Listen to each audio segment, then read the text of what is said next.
This episode puts together two visits, one to Buxton, Iowa, a figurative utopia, and the Monroe School at the heart of the Brown case in 1954 in Topeka, Kansas.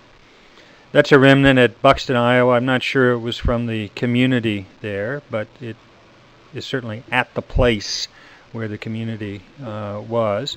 This was a community that by chance was almost entirely made up of black people, originally employees of a coal mining operation that supplied railroads, and it's referred to as a figurative utopia in the sense that black people could live freely there and aspire to all of the relevant occupations, offices, and way of life that in many other parts of the United States then, and for many years after, was denied them.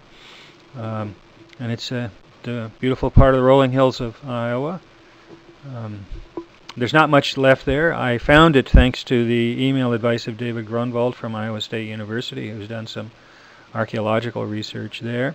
And he suggested I go to a local bank and ask for help from the county plat book, and I did that, and Jenny and Dave at the bank were very helpful, so I'm sure I was in the right place.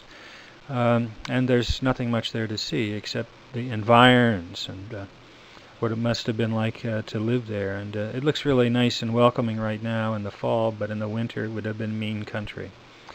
That's not of the time or place, but it's indicative of the Iowa countryside, that barn. I also visited the Monroe School in Topeka, Kansas, which was at the heart of the famous court case in 1954, Brown versus the Board of Education. One of the most compelling of the many interesting displays in this museum was walking through a corridor, maybe about 4 or 5 feet wide, of life-size television screens, projecting onto the screens on both sides of you as you walk through the angry crowds of people who menaced and threatened black children going to school.